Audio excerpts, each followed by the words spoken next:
My earliest memory is when I was 3 years old. My mother suffered a stroke. We were 9 kids. My father thought at the time it was best to separate all of us. He couldn't deal with the load of taking care of 9 kids, so he did what he thought was best, and we went on to live in different homes. I was sent to go live with my maternal aunt and her family. She had 2 boys, and it was a very difficult time to live in that sort of environment.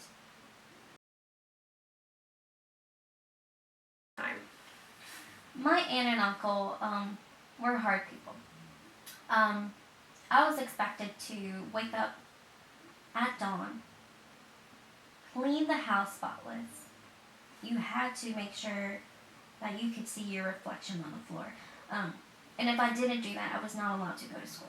School was a privilege. I had to earn it. And if my grades slipped, I was pulled out. So failing was not an option. I endured a lot of mental and physical and emotional abuse from them. I was the only girl, and from the age of 6 until I left, I was expected to work. No excuse, because I should have been grateful to them for taking me in. Because this was the only normal for me. This is what was stable for me in a way of abuse that happened so often. I didn't know any other thing, and throughout these times, I was very suffocated. I felt like I could not breathe. I was on survival mode, just trying to get through the day, trying to think of a better future, because that's all I could do. It was a very toxic household, to say the least. Yes, I have trust issues, and I have abandonment issues due to the fact that my mom passed away tragically, and then my dad abandoned us in a way because he separated us. I didn't think that I was deserving of a loving home. I didn't know what a family was because I didn't experience one. I have forgotten a lot of core memories. If you tell me of a big life event, say for my daughter's graduation, I remember through pictures. I cannot tell you what I did that day, because I've been trying to block out a lot of memories from all the trauma that I experienced when I was a kid. So a lot of memory and emotional damage that I'm trying to heal now. I just hid. Hiding was the best option. It's what was expected. Children were to be seen, not heard, and in my case, I was not to be heard or seen. So I would finish my chores, and hiding was the only thing I thought was the safest. So that's what I did. Up until a few months ago, all I did was get in my car and drive. I have driven many times to Miami. Nashville to Miami is a very, very long time, and I did it several times because that's all I knew. I hid as a child, and as an adult, because I had a little bit more of independence, I drove. So I was running from my problems. That's what I've done. Yes.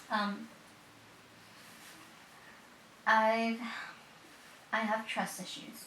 So even with marrying my husband, my first husband, he was also abusive, and I didn't think any of it. I knew it was wrong, but it was normal for me, and I stayed until he passed away. And then in my second marriage, who was a much healthier man, who taught me to heal, most of my life. I couldn't commit to him. I just couldn't. It was too much for me, and it's hard to believe that I deserve of love, even though everyone has the right to. Yes.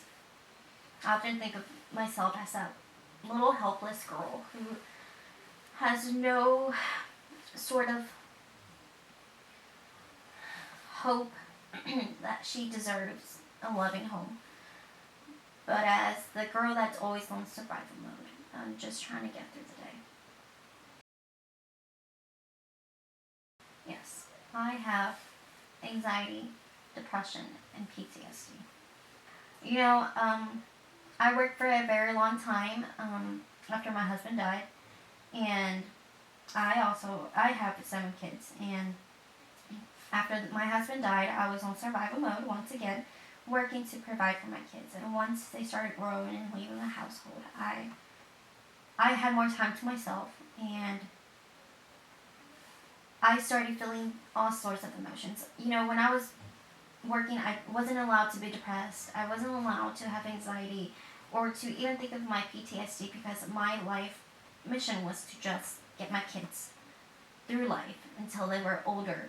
And now that they are, I've just been experiencing all of these different emotions and different experiences that I didn't fully process because I was shutting everything out.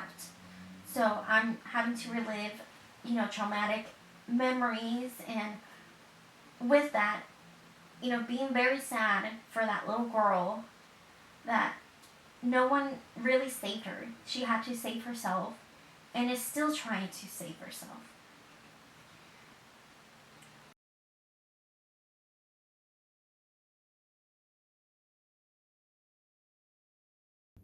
In this portion of the video, I'll be relating and applying what we've learned in class to the interview.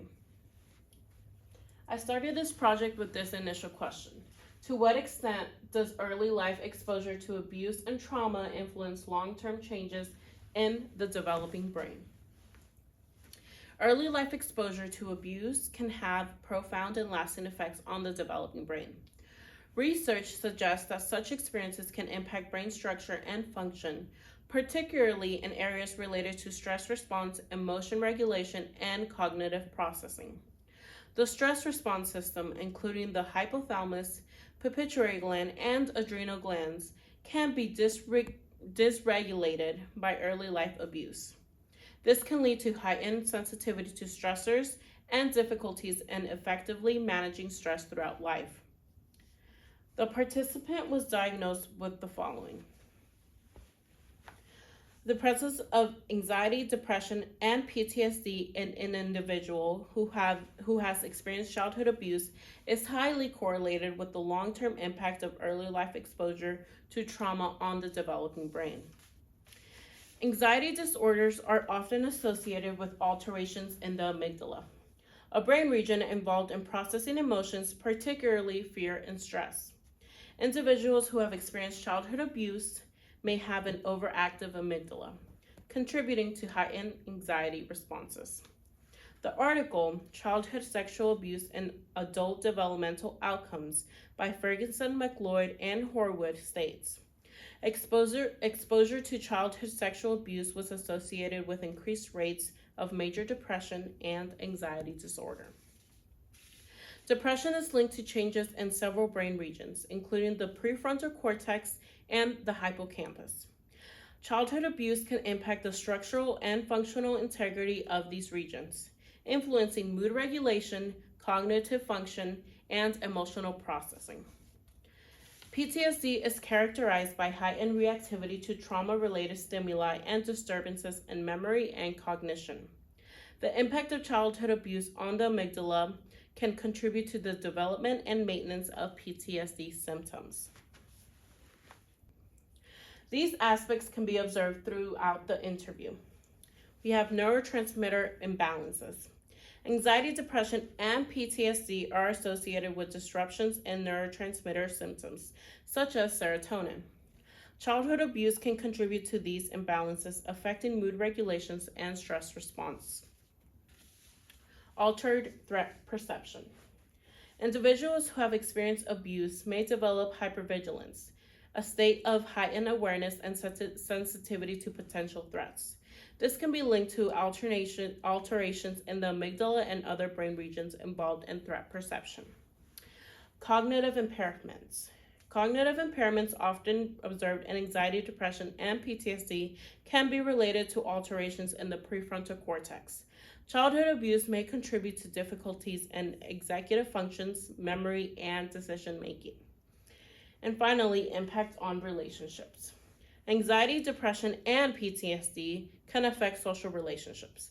The interpersonal challenges associated with these mental health conditions may be influenced by alterations in the brain regions involved in social and emotional processing. It's crucial to recognize that these correlations are complex, and individual variations do exist. Additionally, the presence of anxiety, depression, and PTSD doesn't solely result from altered brain structures, but also involves physiological, environmental, and genetic factors. Addressing mental health challenges often requires a comprehensive and individualized approach.